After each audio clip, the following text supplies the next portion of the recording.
has a lot of work to do. Going forward, we have to rebuild our party, rejuvenate the party, get the young people between the ages of 21 and 50 in particular to fully participate in their civic duty. We need to change the consciousness of the Progressive Labour Party to becoming more competitive both economically and culturally, and that's going to require serious cooperation amongst us as a people. And so overall, it's not a joyous occasion in the sense that I will go ahead and celebrate, because I'm conscious of the fact that as a party we have to be prepared to be a strong opposition and also position ourselves to return to government as soon as possible. How soon do you think that will be? It will be up to the people. I cannot speculate, and a writ will be dropped by the Premier when that time he deems fit, and we'll be ready. What was your message to the delegates tonight? What I just mentioned, we have to rebuild the party. We have to transform our consciousness and seek to become economically competitive.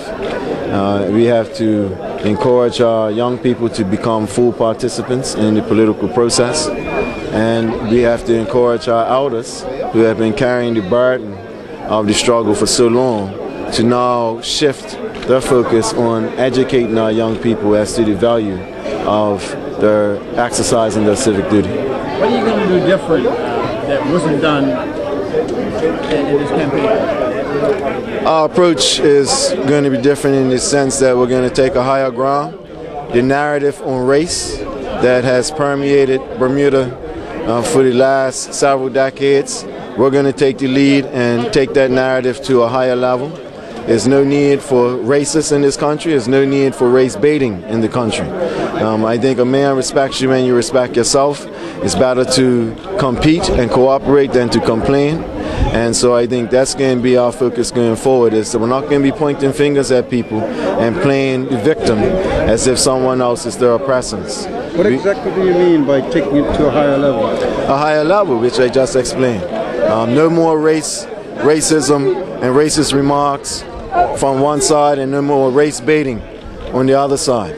Both are two sides of the same coin, and there's a higher level of discourse that's required, which is going to be based on mutual understanding, love, goodwill, loving thy neighbor as thyself, and most importantly, doing for self. Like I said, a man respects you when you respect yourself, so you don't have to look outside and blame others for your predicament when the Lord gave us the power to be the masters of our own destiny. Given the last discourse on race over the last 2 weeks, which direction will you go, up from that or down from that? I only go up. What do you mean by up? We have to evolve the narrative. Race right now is somewhat in a box. You know, it's victim and it's oppressor, and that's the perception. When in the end, we're all Bermudians. And so before we start to point fingers at those who we consider to be racist, we have to first look at ourselves and prepare ourselves to do for self. And as I can't repeat it more, that a man respects you when you respect yourself. So it's time for us to turn our swords into plowshares. Now, obviously, we're going to be conscious of the fact that you still have racist attitudes in this country. But those attitudes are best ignored, and the focus should be on the higher and finer things that connect us as a people. What are your thoughts about the strategy in Parliament going forward? There's only 2 seats separating you, a very strong opposition.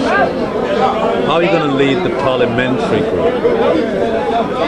With wisdom and righteousness. That's how I plan to lead. Like I said to the delegates, because we have 17 seats does not necessarily mean that we are going to stop or block any and all pieces of legislation just for the sake of it.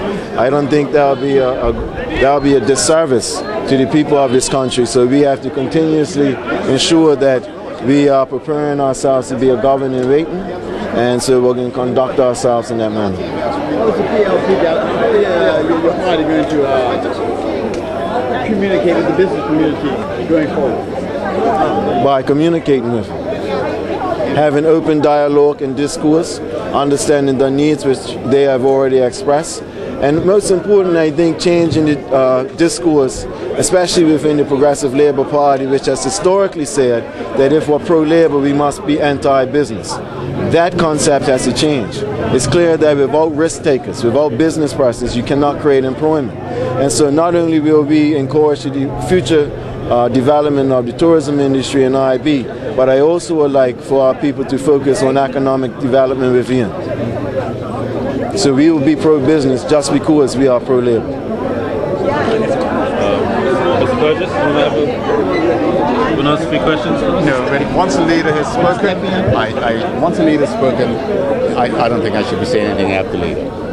Okay. Yeah, that's respect to the leader. How badly did you want this position? I never had ambition for leadership. For me, leadership comes through preparation, wisdom, and understanding and study, and most importantly, be prepared to move off of inspiration. Inspiration and ambition are 2 different characteristics. One comes from within and one comes from without. One is substantial and one is not substantial. Why did you accept the nomination? Because I heard the call of the people and I've prepared myself, and when the time came and they asked, I put myself forward, and in the end they decided, and so I serve at their will and pleasure.